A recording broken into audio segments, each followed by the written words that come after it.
It's 5:05 and welcome in to a Wednesday edition of the Carolina Journal News Hour on Charlotte's FM News Talk 107.9 FM WBT. I'm Nick Craig. Good morning to you. A safety crackdown referred to as Operation Safe Drive removed almost 2,000 unqualified drivers and vehicles from roads and highways across the country in the month of January. The state of North Carolina was included in this federal crackdown. In total, this included a 3-day effort led by the United States Department of Transportation and the Federal Motor Carrier Safety Administration, checking in on driver qualifications, identified unsafe vehicles, and removed improper licenses. According to the U.S. Department of Transportation and officials there, inspectors completed over 8,000 inspections during the Operation Safe Drive. Hundreds of drivers and just over 1,200 vehicles were taken off of the road because of a litany of violations.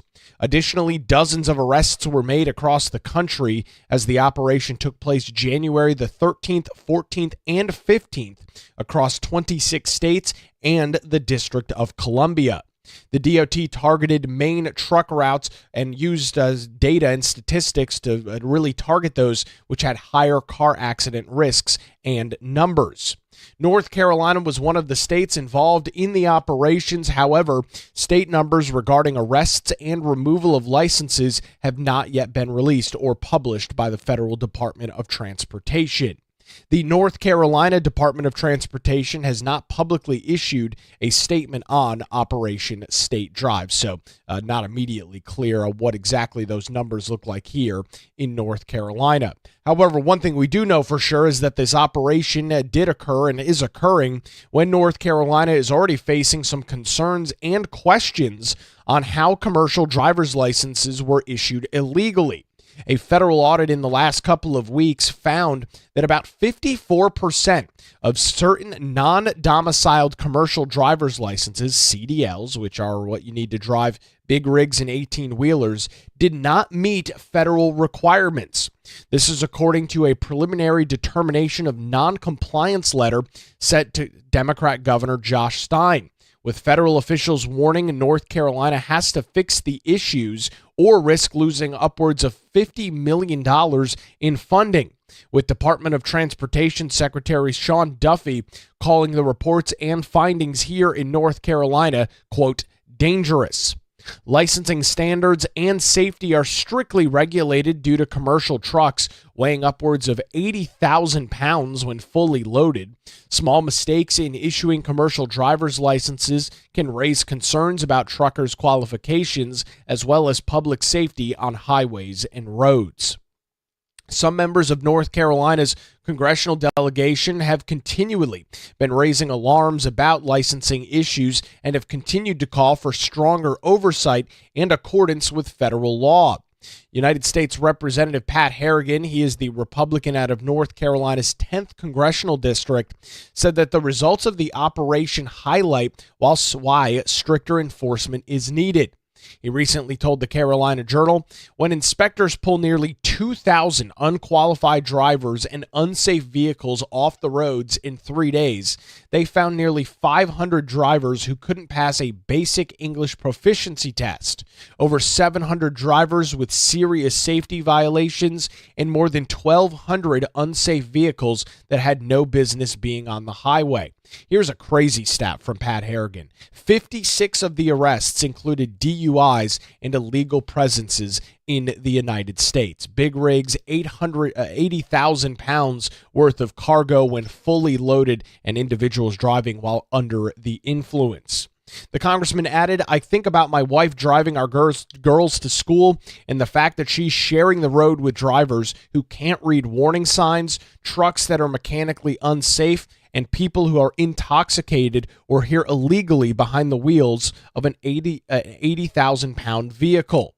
Harrigan argued that not only is the issue about enforcement, but prevention, pointing to safety concerns for families that share the road with these commercial trucks. Harrigan promoted his Safe Drivers Act to strengthen standards before issuing licenses. Looking at some other federal data, Federal Administrator Derek Bars has also stated some of his concerns, saying, quote, "When drivers ignore the rules, operate without proper qualifications, or get behind the wheel impaired, they put all of our lives at risk." He added that enforcement of laws as well as partnerships within departments will help remove unsafe and unqualified drivers from the roads. Proponents say initiatives like Operation Safe Drive are meant to be a message and signal to drivers and corporations that safety rules should be prioritized and enforced.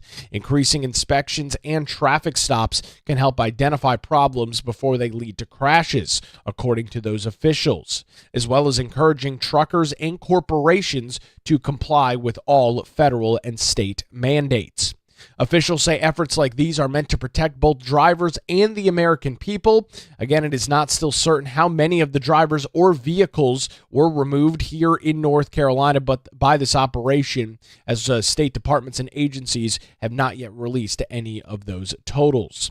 More information will be available as Operation Safe Drive data is finalized and made public in the coming weeks. As any more of that relevant information comes forward, we will, of course, bring it to you here on the Carolina Journal News Hour and pass it along to you over on our website, carolinajournal.com.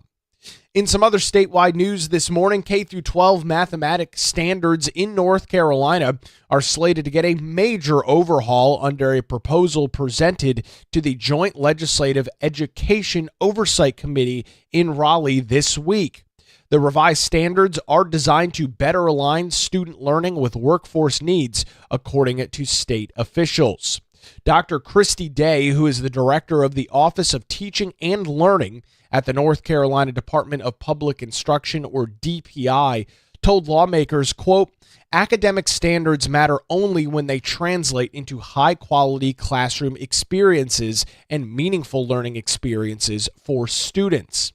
This phrase signals a shift from viewing the standards as just an adopt document into seeing them as a driver for day-to-day teaching and learning. One of the most significant proposals is to change high school math pathways. While maintaining the existing 4-credit graduation requirement, the revised standards would shift from 3 required courses and 1 elective to 2 required courses and 2 electives, with North Carolina Math 1 and Math 2 continually being mandated for all students. But learners could choose 2 elective courses that would align with their post-secondary plans. The impetus for this revision, according to Day, is largely driven by evolving workforce demands, telling the committee data science is huge right now in the workforce, citing feedback from business leaders who require students proficient in handling large amounts of data. The revised standards also seek to offer a wider variation of mathematical pathways for students, with Day telling the committee, "We know that math is needed for a nurse is much different than math that is needed for an engineer." The revision process comes amidst some encouraging trends in student performance. Department of Public Instruction data indicates consistent improvement in college and career readiness levels and grade level proficiency in 3rd through 8th grade math from 2020 to 2025. High school end-of-year course performance also showed some positive movement as well, as the National Assessment of Educational Progress scores for both 4th and 8th graders saw increases between 2022 and 2024. DPI plans to release a second draft of the revised standards coming up in a couple months in April, with a final draft going before the North Carolina Board of Education for action sometime in the summer of this year. A 2-year installation phase is slated for the 26-27 and 27-28 school years, involving extensive communication, professional learning, and as well as supported documentation for development within individual school districts. Full implementation across all K-12 classrooms is tentatively scheduled for the 28-29 school year, coinciding with the alignment of state assessments to those new standards. During the committee meeting, some members expressed a desire for more in-depth discussion. Representative Hugh Blackwell, the Republican from Burke County, questioned the necessity of reworking the math standards and what specific deficiencies in the standards were being corrected. While Senator Robinson, the Democrat from Guilford County, requested more time for the committee to delve into the proposed changes. All these revisions and many others that we've talked about are all part of the state superintendent of public instruction, Mo Green's 5-year strategic plan for schools. We will continue to follow this as we get through the middle and latter parts of this year. You can read some additional coverage and details this morning by visiting our website, carolinajournal.com. The story's headline: DPI set to update math standards to meet workforce demands. It's now 5:16 on the Carolina Journal News Hour, Charlotte's FM News Talk, 107.9 WBT. We're going to look at the roadways with Boomer Von Cannon. Hey, thank you, Nick. We're in pretty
It's 522. Welcome back to the Carolina Journal News Hour. Charlotte's FM News Talk 107.9 WBT and some other statewide news this morning. State officials briefed North Carolina lawmakers on broadband expansion, cybersecurity preparedness, artificial intelligence as it relates to governance, and state technology procurement processes during a February meeting of the Joint Legislative Committee on Information Technology.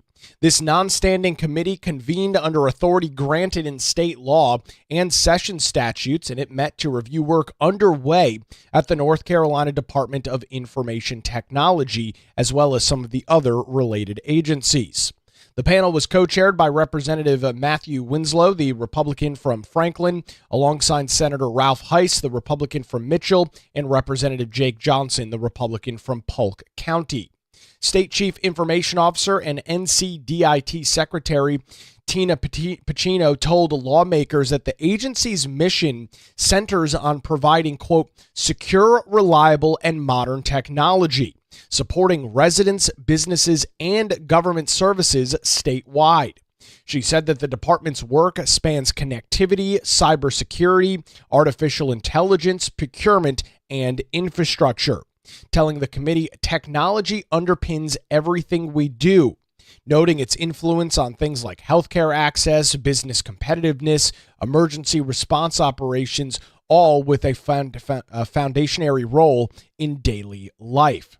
Deputy Secretary of Broadband and Digital Opportunities Annette Taylor outlined funding streams supporting statewide connectivity projects, including more than $1 billion that was appropriated from the Federal American Rescue Plan Act, or ARPA, as you may have heard it before, and $1.53 billion allocated through the Federal Broadband Equality, Access, and Development Program known as BEAD. That is administered by the National Telecommunications and Information Administration. State programs supported by those funds include the Growing Rural Economies with Access to Technology Grant Initiative, as well as the Completing Access to Broadband program, which together have contracted hundreds of millions of dollars in infrastructure to connect more than 250,000 homes and businesses with high-speed broadband access across North Carolina.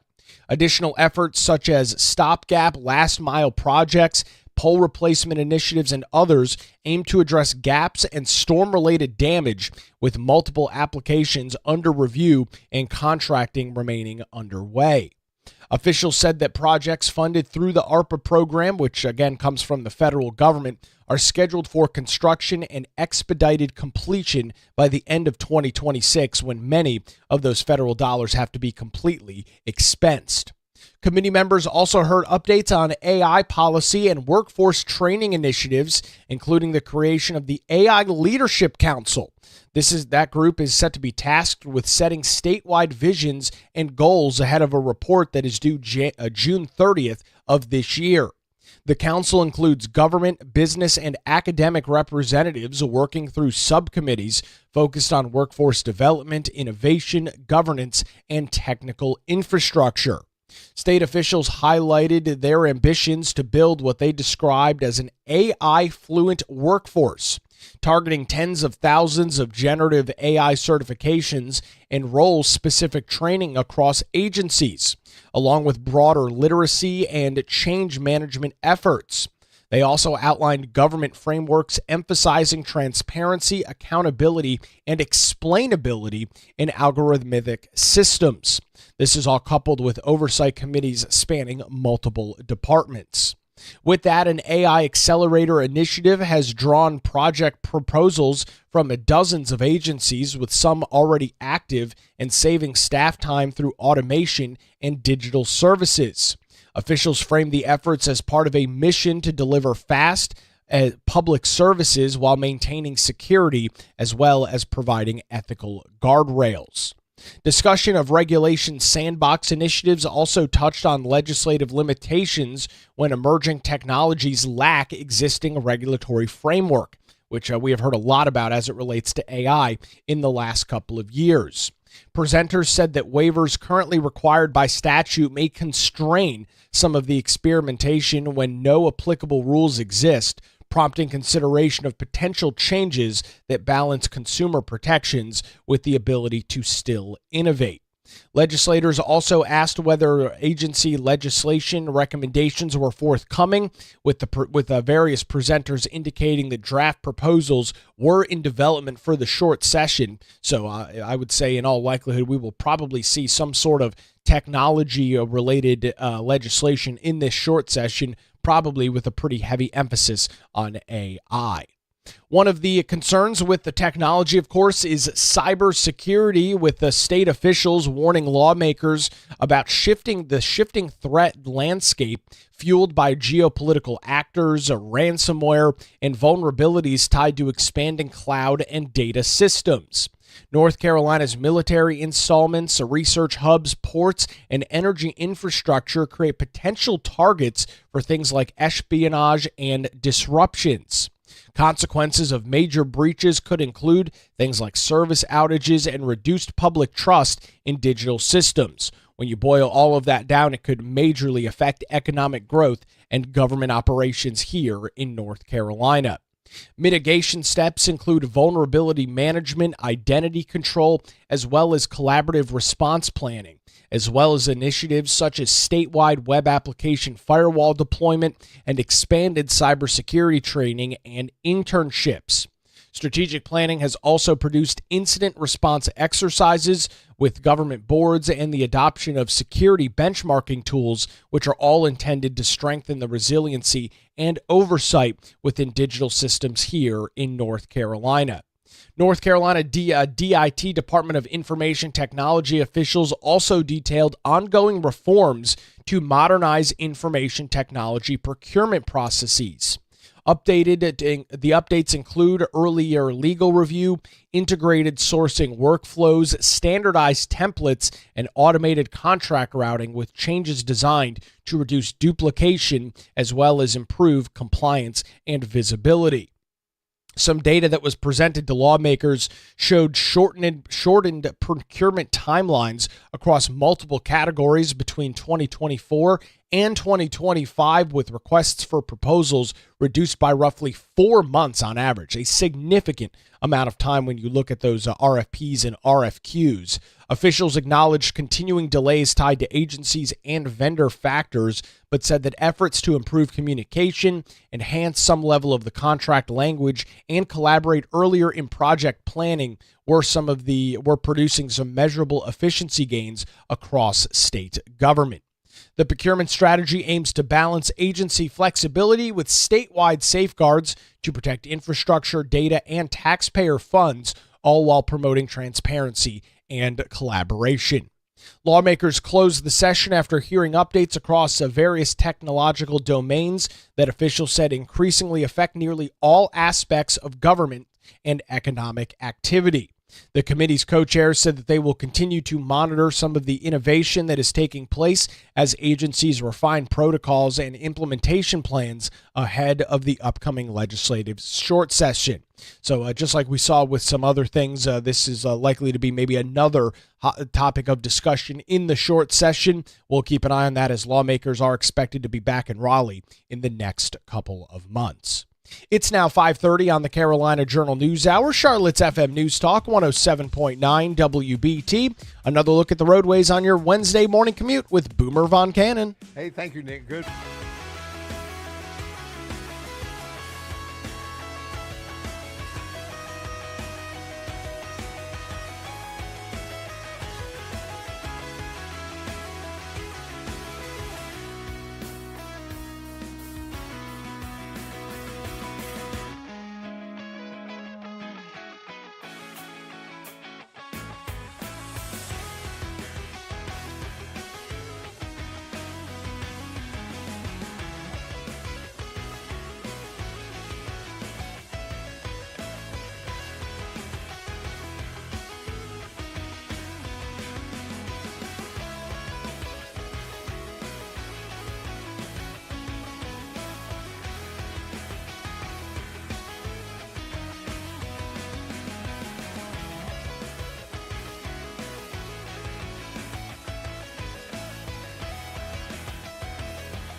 It's 5:37. Welcome back to the Carolina Journal News Hour. Charlotte's FM News Talk, 107.9 FM, WBT. I'm Nick Craig. Good Wednesday morning to you. The importance of private property rights is a major topic of discussion over on our website, carolinajournal.com, and our parent organization, the John Locke Foundation. We're tracking some news this morning out of the North Carolina General Assembly. It was actually buried, this news, in the last October's mini budget that was passed by lawmakers ahead of the new year, and it could have some impacts as it relates to private property rights for some 3,600 landowners across the state of North Carolina. To walk us through some of these details on what is a very interesting story this morning, Teresa Opeka, carolinajournal.com, joins us on the News Hour. Teresa, there's a lot going on here before we can get to this discussion. Can you give us some of the background? Sure. Thanks so much for having me, Nick. So yeah, it's a little bit of a complicated story. We'll try to, give you the Cliff Notes version. We first reported on this last April. There was a dispute between Twin Rivers Property Owners Association in Fosco, that's outside of Boone, and the state's Wildlife Resources Commission over ownership rights of submerged lands or stream beds underlying two shallow Rocky Mountain streams that flow through Twin Rivers, which consist of waterways from the Watauga River and Boone Fork. Basically, what happened is there were some young fishermen who were trying to go fishing in this area, which had signs clearly marked, don't trespass, private property. And they said, well, they could do what they wanted to do because it's not going to violate the North Carolina Public Trust Doctrine, which states that if a stream is navigable, then water and underlying stream bottoms can be entered by any member of the public at any time. So they basically said, we do what we want to do. Never mind if it says it's private property. So the association took this all the way to different courts, back and forth, Watauga County court. And actually the main thing, the main focus of this, before we go through all the rest of this, is that it was rights that fall under registered property program, which was initiated in the state by state law, Article 21A of Chapter 113. So under the RPP, landowners who control fishing rights could register their property with the Wildlife Resource Commission and post it against unauthorized fishing, hunting. But basically, it's so no one can trespass. So they filed that lawsuit in the Office of Administrative Hearings. Then it went to Watauga County Superior Court. So that is where we left it at that point. Fast forward to October, what you mentioned is that the General Assembly passed that mini budget, Senate Bill 449, which basically had a lot of things to do with the Hurricane Helene recovery for additional funding, other budgetary issues. But also in that mini budget, it stated that the registered property program was repealed with the bill being signed into law. So, Teresa, if I'm understanding kind of how this process was laid out, individuals that went through this registered property program through the Wildlife Resource Commission here in North Carolina could essentially, list their property on this public database and have access to some of those private rights, the trespassing signs and all of that stuff. But it appears that lawmakers have essentially blown out that list now, and it would no longer be relevant here in North Carolina. Yeah, that's correct. So not only did Twin Rivers property owners lose their rights, but more than 3,600 landowners across the state with similar registrations did as well. So by them, repealing that, anybody can go on other people's land and basically hunt or fish on the registered property, even though they registered it.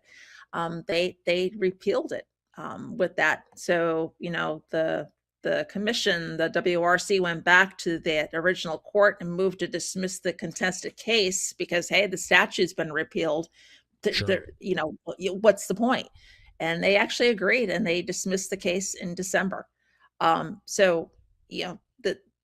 Basically, a spokesperson for the association told me it's hard to believe it's just a coincidence. And what also was told to me is that the WRC contacted Representative Ben Moss, who is the chair of the Wildlife Resources Committee, and requested the repeal. They said Moss wanted to help the WRC and was aware of the lawsuit. We contacted Moss's office. He declined to comment. He said to contact WRC. They declined to comment. And if there's active litigation ongoing. But the spokesperson also said during the passage of the bill, specifically legislative leadership, House Speaker Destin Hall was not aware of the ongoing lawsuit when that repeal was enacted, and there was no savings clause included to preserve existing registrations or pending cases. We also did not hear back from Hall's office, either through call or from email. So nobody truly wanted to comment on this. So yeah, basically, everything's null and void with one stroke of the pen. So, Teresa, and I feel like I'm asking another clarifying question, but I will anyway. So if you own a private piece of property and you have what would fall under the definition of something that would be considered navigable, the water is sufficient enough that what you could sufficiently navigate on that, anybody presumably could fish on that land? That is correct. But it all depends on what you call navigable. Like the original argument here was where these streams are, there may be a couple of inches deep. If you get a hurricane or really flooding rain, then possibly, yes, you're going to have more navigable water. Someone can actually kayak down these properties that was originally mentioned, but that's its extreme rarity. So this is for any little stream bed. You're talking maybe a few inches here or there. You might catch a fish or whatever, but now that's deemed navigable and anybody could go on anybody's property, even though it was registered and enacted in state law, but that's now since been repealed. And, the only time I've ever heard this discussion over navigable streams and waterways, Teresa, is always with the federal government. There's a lot of protections on that stuff federally. When we talk about, reimbursements for fundings and things like that, that is one of the clarifying factors that the state uses. Do we know, or the federal government uses, excuse me, do we know who is the official definer of what is navigable and what is not? That is a very good question, and I don't have an answer to that.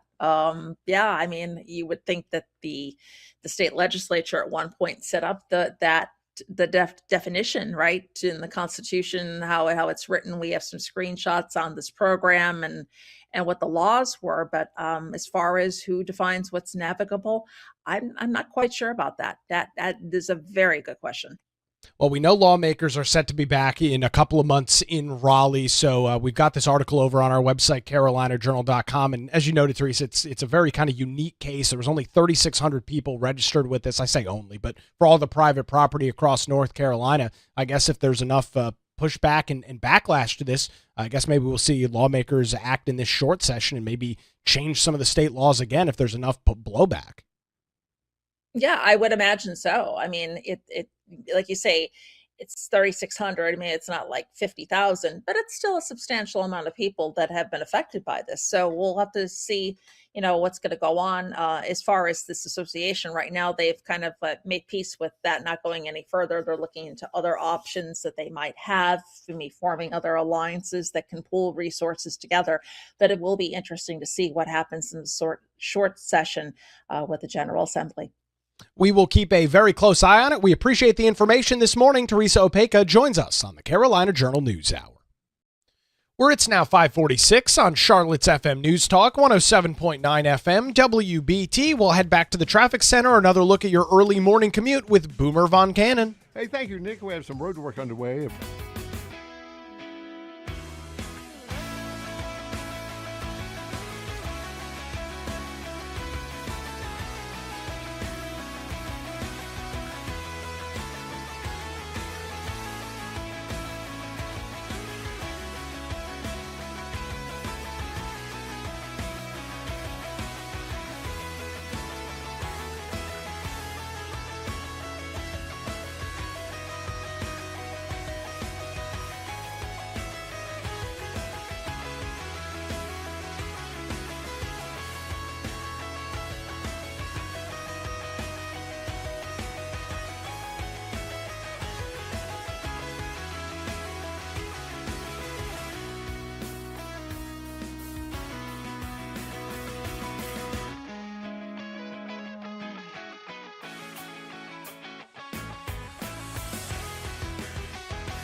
The John Locke Foundation's Carolina Liberty Conference brings together policymakers, scholars, community leaders, and citizens from across the state of North Carolina to explore the challenges and opportunities of advancing freedom in today's political and cultural climate. Our 2026 Carolina Liberty Conference is happening February the 27th and 28th at the Starview Hotel in Raleigh. This year we'll be celebrating the 250th anniversary of the American Revolution with amazing guest speakers like Lord Daniel Hannan, Chief Justice Paul Newby, State Auditor Dave Bolick, and more.